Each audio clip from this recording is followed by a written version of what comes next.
You used to feel safe in your own home. Now you hesitate before opening your curtains. You check whether anyone's watching before you walk to your car.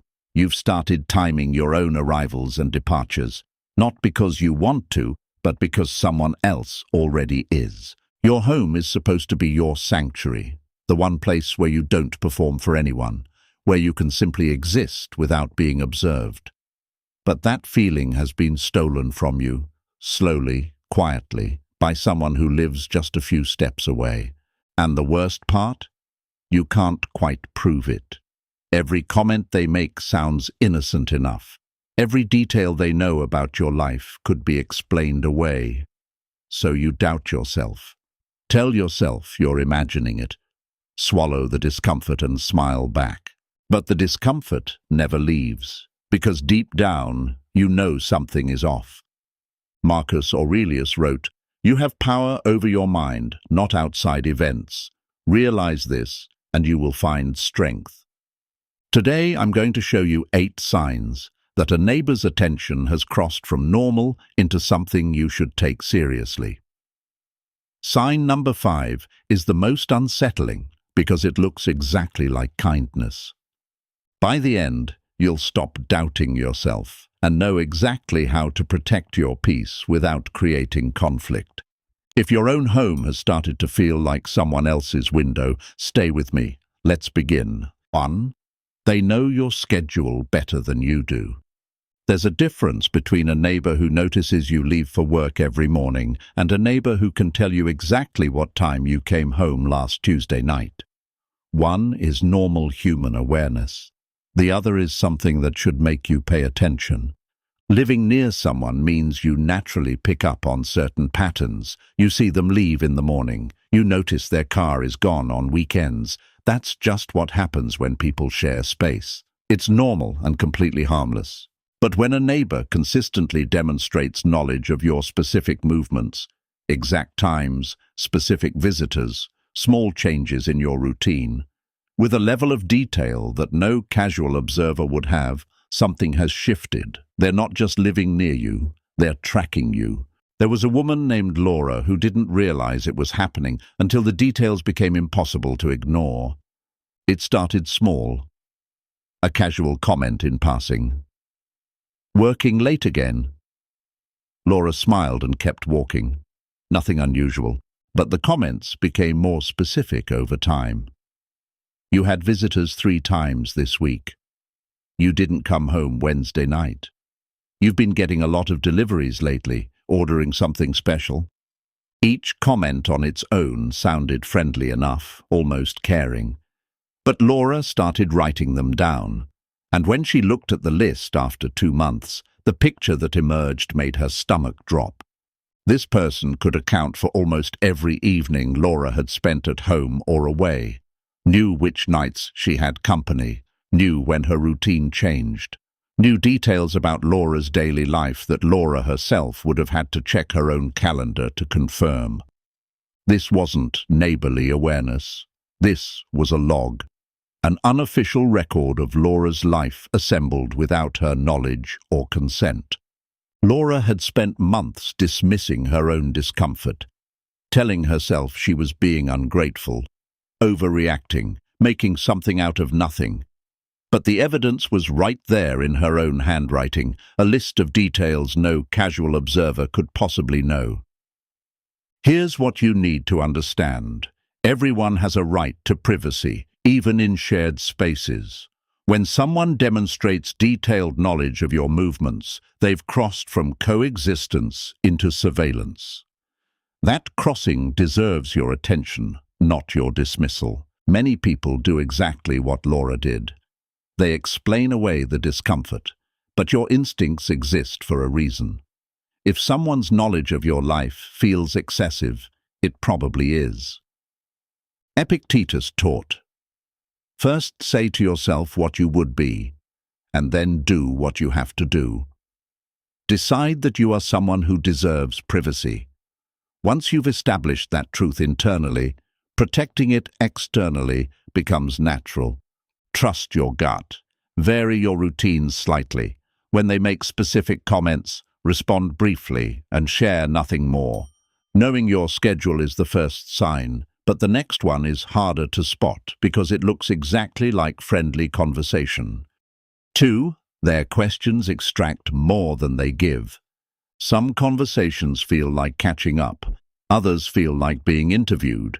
You walk away having shared details about your life, your plans, your family, but when you think about it, you learned almost nothing about theirs. You've probably had these conversations without recognizing what was happening. It felt friendly, natural even. Someone asking about your weekend, your work, your family. But afterward, something felt slightly off. You just couldn't name it. Here's what was off. The information only flowed one direction. Out of you. Into them. Friendly neighbors exchange information naturally. There's a balance. You share something, they share something. You ask about their life, they ask about yours. It's mutual, comfortable, easy. But when someone's conversations consistently pull information from you without offering anything in return, something different is happening. They're not connecting with you, they're collecting from you. And the questions often sound perfectly innocent. Is your husband traveling again? Are the kids at their dad's this weekend? How long will you be away on that trip? Each question on its own seems like nothing, but together they map your vulnerabilities, your schedule, your moments of being alone. I watched this pattern play out with a man named Kevin over several months. Kevin prided himself on being friendly with everyone on his street. His neighbor always seemed genuinely interested in Kevin's life, asked about his work, his family, his travel plans. Kevin answered openly because he had nothing to hide and saw no reason not to. But one evening, Kevin's wife asked him a simple question that changed how he saw everything. You've talked to that man probably hundreds of times. Tell me, what do you actually know about him? Kevin opened his mouth to answer, and then closed it. He knew almost nothing. Not what the neighbor did for work, not about his family, not about his weekends or his plans or anything personal at all. Every single conversation they'd ever had flowed in one direction. Kevin shared freely.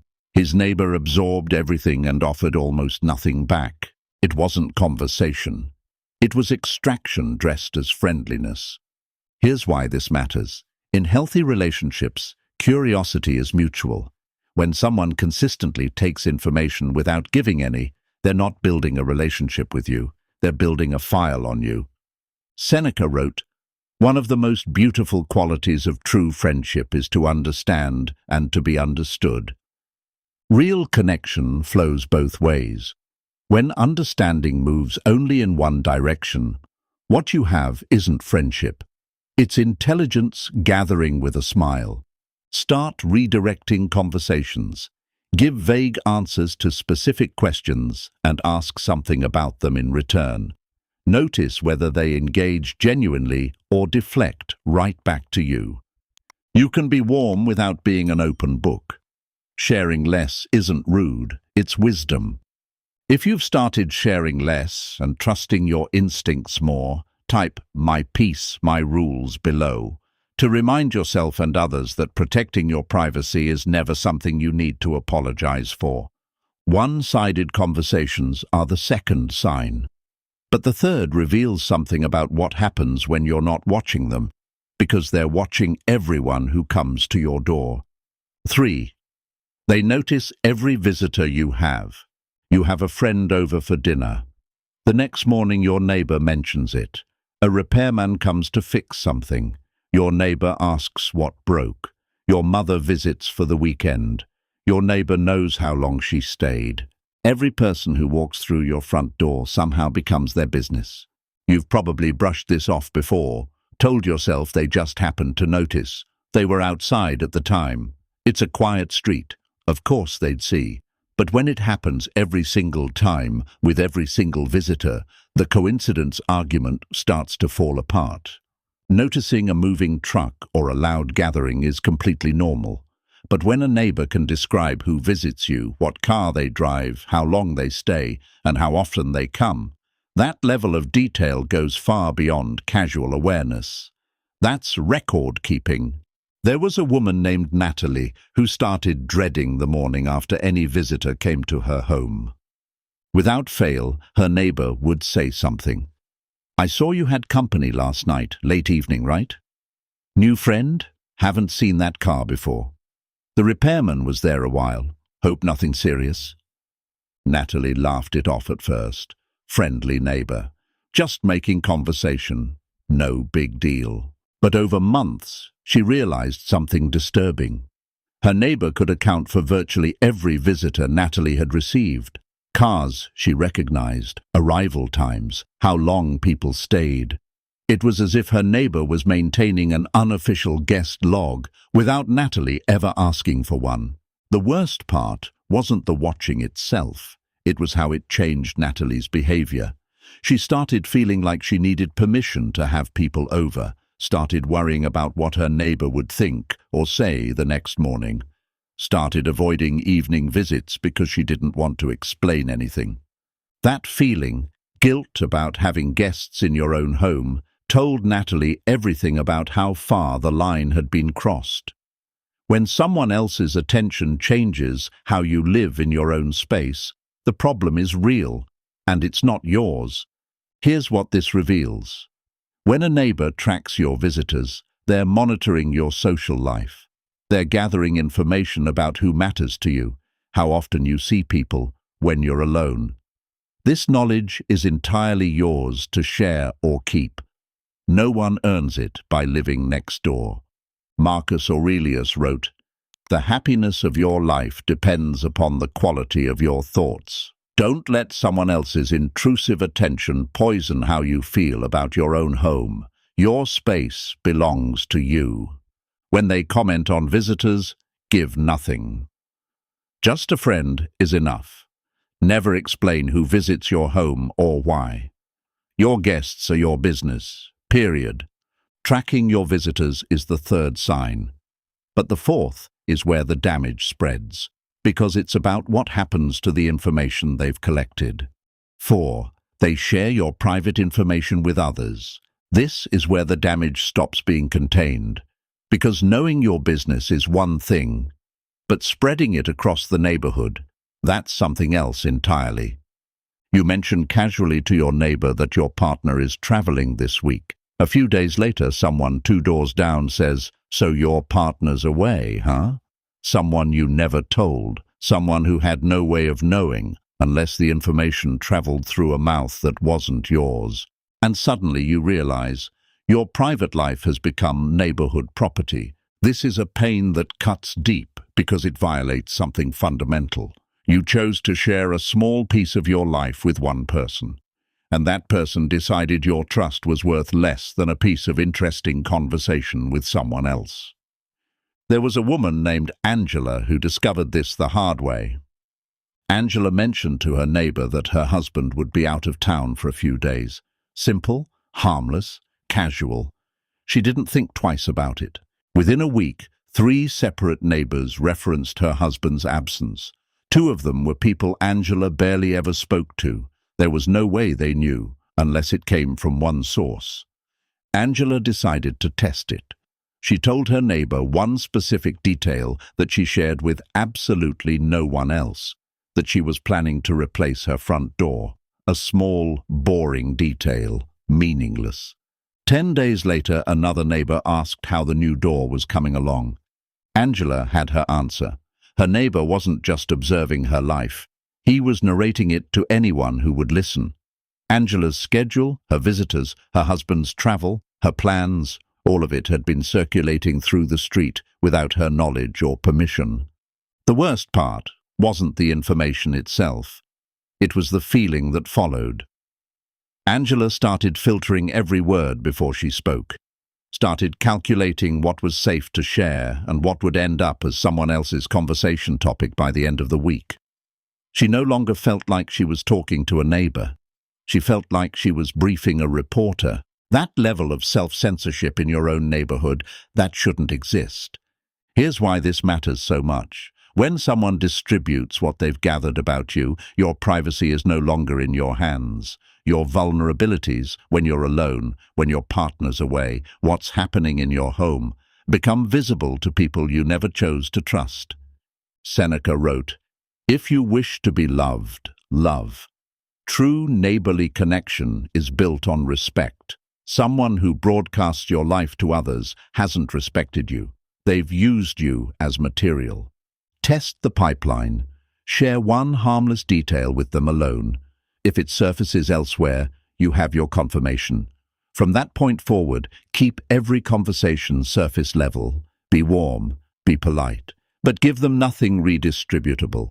If your trust has ever been turned into someone else's gossip, like this video and subscribe, because your privacy deserves to be respected, not redistributed. Your information spreading is the fourth sign, but the fifth is the hardest to recognize, because it wears the most convincing disguise of all. 5. Their friendliness appears exactly when you're vulnerable. I told you this one would be the hardest to spot. And here's why. It doesn't look like watching. It doesn't feel like intrusion. It looks like kindness. Pure, genuine, perfectly timed kindness. And that's exactly what makes it so unsettling once you see the pattern. Good neighbors help each other. That's what community is. Someone sees you struggling with heavy bags, they offer a hand. That's human. That's healthy. Nobody's questioning that. But there's a difference between someone who helps when opportunity naturally presents itself, and someone whose help appears precisely during your most vulnerable moments. When you're alone, when something's gone wrong, when your partner's not home, when you're struggling with something you didn't tell anyone about. The timing is too perfect, too consistent, too accurate to be coincidence. And it raises a question most people feel guilty even asking. How did they know? There was a woman named Rachel who spent over a year believing she had the most thoughtful neighbor anyone could wish for. Whenever Rachel carried groceries alone, her neighbor appeared. When her car wouldn't start one morning, he was already walking over before she even had time to call for help. When her partner traveled for work, the visits became more frequent. A knock on the door, just checking in, just being friendly. At first, Rachel felt genuinely grateful. Lucky even. Not everyone has a neighbor who pays that kind of attention. But the timing started bothering her. Not the help itself, the precision of it. Her neighbor seemed to know when she was alone before she'd mentioned it to anyone. Seemed to know when something was wrong before there were any visible signs from the outside. One evening, her car had a flat tire in the driveway. She hadn't been outside, hadn't made any noise, but within 10 minutes her neighbor knocked on the door asking if she needed help with the tire. And that's when Rachel understood. Her neighbor wasn't coincidentally available during her difficult moments. He knew about those moments because he was paying far more attention to her daily life than any neighbor naturally would. The kindness was real, but the awareness behind it came from observation that had nothing casual about it. This is why this sign is so difficult to confront, even inside your own mind. Because how do you question someone who's being nice to you? How do you set a boundary against help? But care that's rooted in monitoring isn't the same as care that arises naturally, and that difference matters.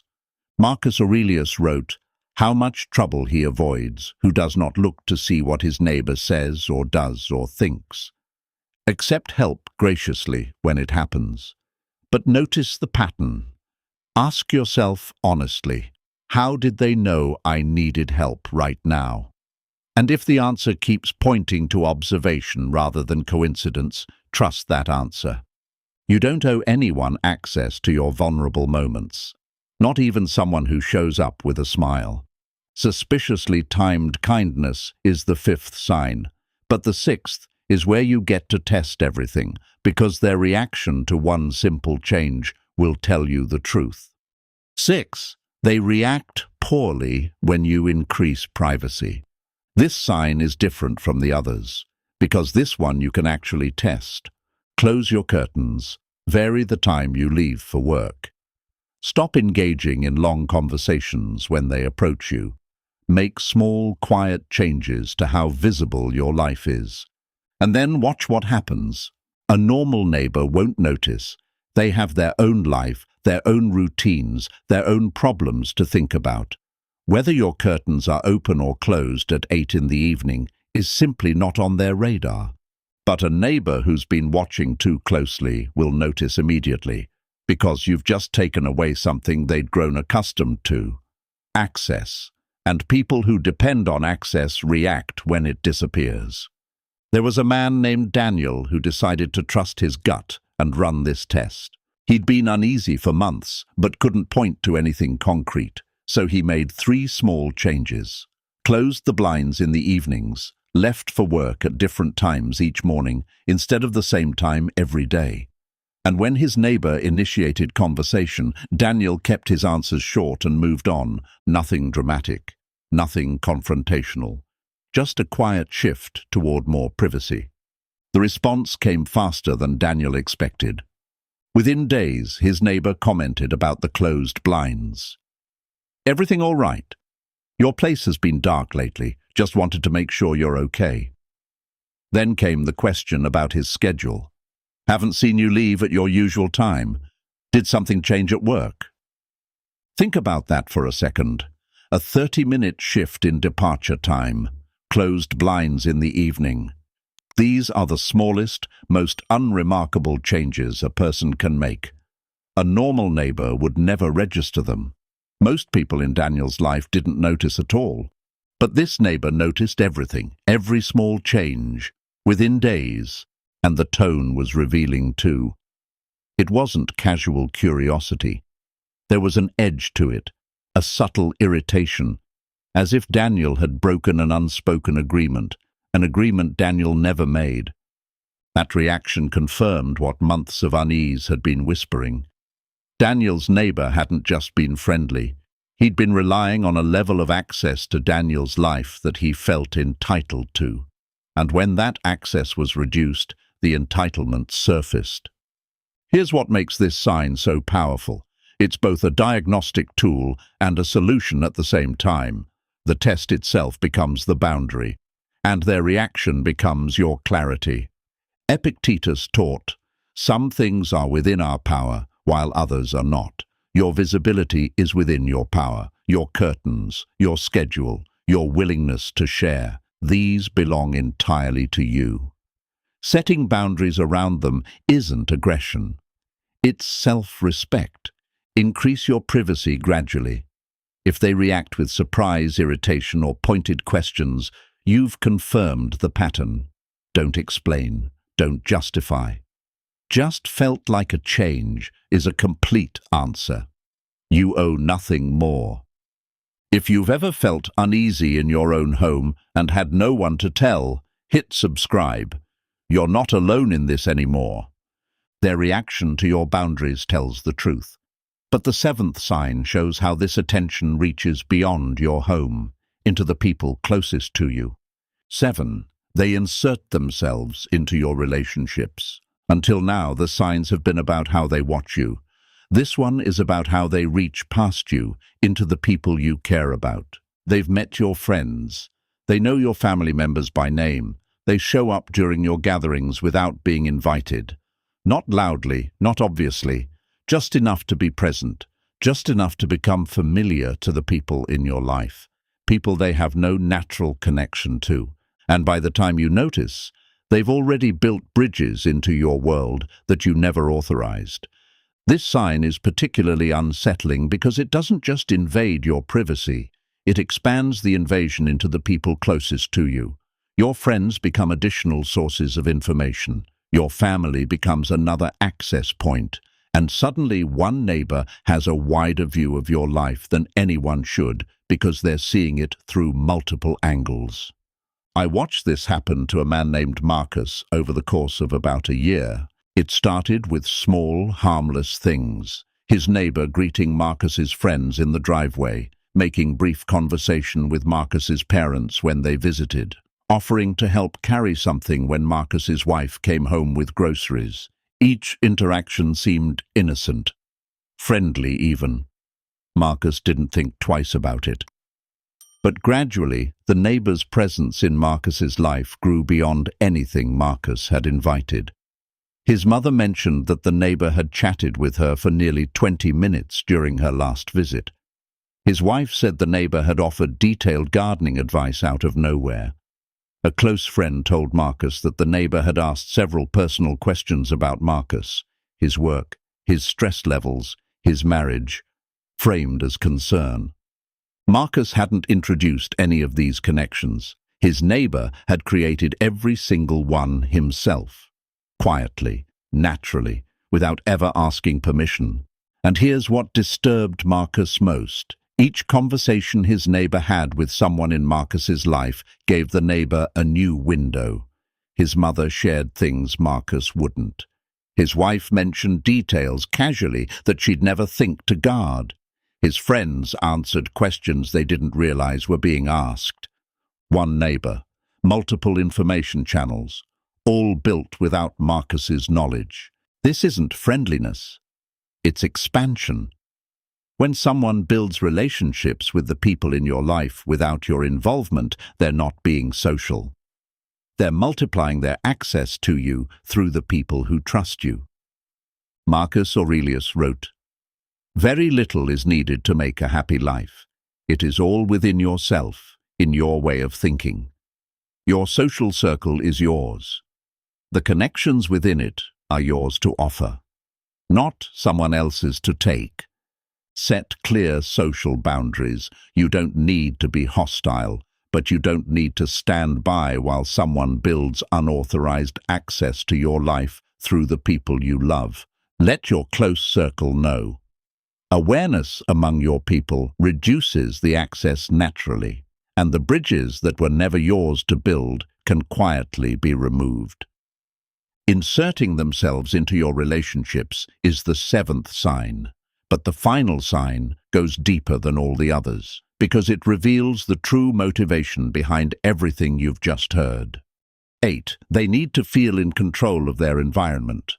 This final sign is different from every other one, because it shifts the lens away from what they're doing to you and toward why they're doing it at all. And the answer in most cases isn't what you'd expect. It's not about you. It was never about you. Most people who monitor their neighbors excessively aren't driven by malice. They're not scheming. They're not dangerous in the way you might fear. What drives them is something quieter and sadder than that. Anxiety, a deep, persistent need to know what's happening around them at all times. A need to feel in control of an environment that once made them feel unsafe. Your movements, your visitors, your schedule, your routines, all of it feeds a sense of control over their surroundings. When they can track everything, the world feels manageable. When they can't, something inside them starts to unravel. That's why they react when you close your curtains. That's why they track your visitors. That's why they insert themselves into your relationships. Not because they want to harm you, but because your predictability was part of the structure holding their anxiety together. And when you disrupt that structure, they feel it. There was a woman named Helen who carried frustration and unease toward her neighbor for nearly 3 years before she understood this. Helen had experienced everything we've talked about today. The schedule comments, the visitor tracking, the questions that only flowed one direction, the perfectly timed appearances. She felt watched, catalogued, and suffocated in her own home. Then one afternoon, another neighbor mentioned something in passing. Helen's neighbor lived alone, had for years, and before Helen moved in, there had been an incident, a break-in that shook her neighbor deeply, the kind of event that rewires how someone sees the world around them. Suddenly the pattern made sense. The watching wasn't targeted at Helen specifically. It was a response to fear that had been running unchecked for years. Every movement on the street was monitored because monitoring made the world feel safer. Helen wasn't a target. She was a variable that needed to be tracked for her neighbor's sense of security to hold together. This understanding didn't make the behavior acceptable. Helen still deserved her privacy, still needed her boundaries, still had every right to feel safe in her own home without being observed. But it changed something important. It changed how Helen felt about it. The frustration softened, the fear dissolved. What replaced them was clarity. And from that clarity, Helen was able to set boundaries firmly, but without hostility, without resentment, without the weight of imagining the worst. Seneca wrote, "We suffer more often in imagination than in reality." This applies to both sides. Their watching comes from imagined threats. Your fear may come partly from imagined danger. Understanding this doesn't remove the need for boundaries, but it removes the heaviness that makes setting them feel like war. Maintain your boundaries firmly, protect your privacy consistently, but carry compassion where you can. You can understand someone's pain without allowing it to govern your life. Their comfort doesn't come at the cost of your freedom. But your freedom doesn't have to come at the cost of your peace. 8 signs, 8 patterns that most people feel but never name. This isn't about living in fear or turning your street into a battlefield. It's about trusting yourself when something feels off and responding with the calm, steady awareness the Stoics practiced. If this video helped you see your situation more clearly, hit subscribe. We're learning to protect our peace together. Marcus Aurelius wrote, "You have power over your mind, not outside events. Realize this and you will find strength. Your home should feel like yours. Your privacy is a right, not a privilege someone else decides to grant you. Protect it without guilt. Hold your boundaries without war. And never apologize for choosing peace."